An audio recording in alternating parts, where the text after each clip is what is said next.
This massive oak tree is completely toppled over. Now, these hurricane-like winds have come through and completely uprooted it from the ground. Deputies that I spoke with earlier this evening says that when they're investigating scenes like this one, something as simple as a soda can that might not mean anything to you could actually be a major piece of evidence for them. One man has been shot in the leg. Now, if you take a look behind me, the scene is still pretty active. Priscilla Adams, a 17-month-old infant, and Willie Morrell all shot to death here in Byronville. Now, I'm just going to step out of the way and let you guys really take this in fully. Here's the ultimate question. Do you guys think this dress is pink? She does. Yes. High five. There's a plume of smoke coming out of a building. Now, this is the SD Polymers warehouse. This building has been burning since 4:30 p.m. this afternoon. Making sure your valuables are hidden and your car door's locked can make a big difference. I spoke with people right here at the big house who dropped everything to be here in Macon this weekend to honor Greg Allman. Now, one of those fans that I spoke with earlier today actually says she was the last person to interview Greg Allman before he died. Simple things like leaving on a light, setting an alarm, and remember to close the blinds so no one can see in. Dozens of families gathered in this field, praying for hope, peace, and a light in the darkness. A community in search of answers in the January 25th deaths of 3 people.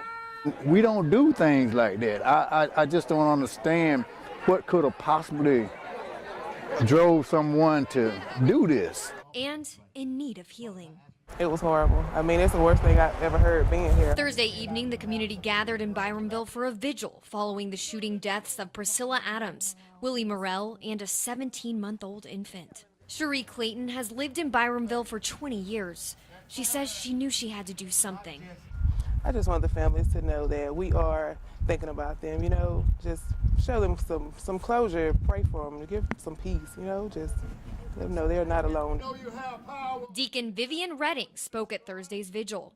He says Byronville is a close-knit community where everyone knows each other, including the victims. I knew Priscilla. Priscilla been here for years. I knew Shinebone, we call him Shinebone, we all say Willie James Morrell, but I knew Shinebone. We used to work together years ago when we were young, you know, we worked in the fields together. Redding says now more than ever, the people of Byronville need to stay together.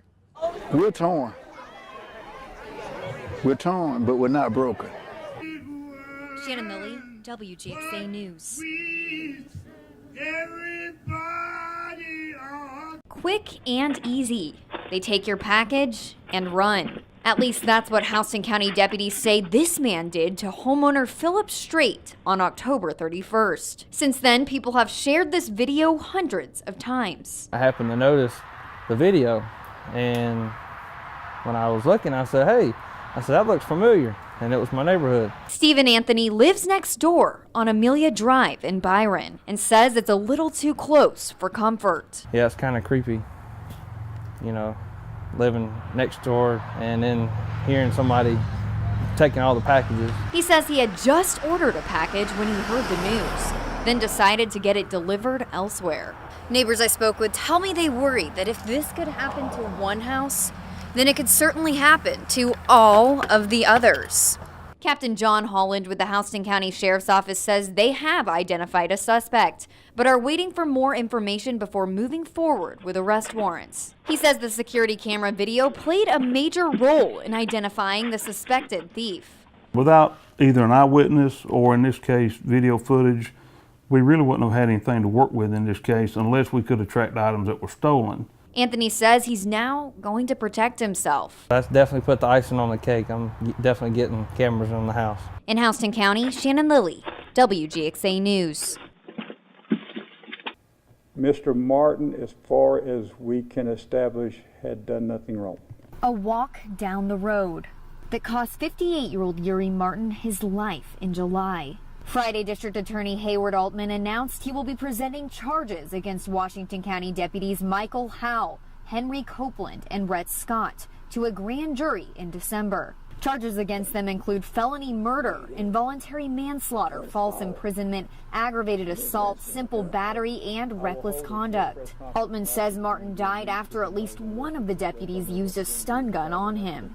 Anytime anyone dies where there's officers involved, it concerns me.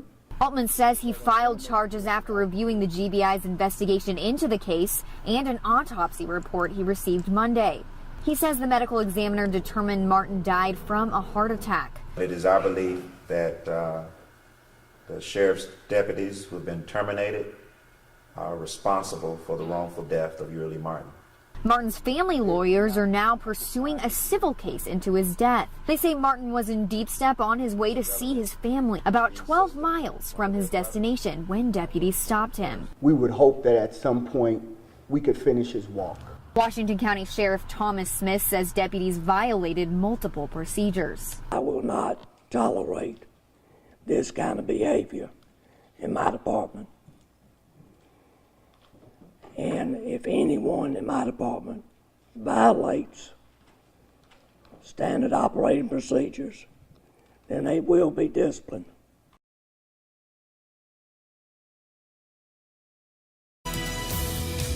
Good evening and thanks for watching WGXA News at 10. I'm Shannon Lilly. Eric Mock has the night off. New tonight, in our top story, a man is dead and 5 others are injured after 3 different Bibb County shootings last night. WGXA's Claudia Coco is working for you to find out the latest in the investigation and to see what some people in the neighborhood think the solution is to this violence.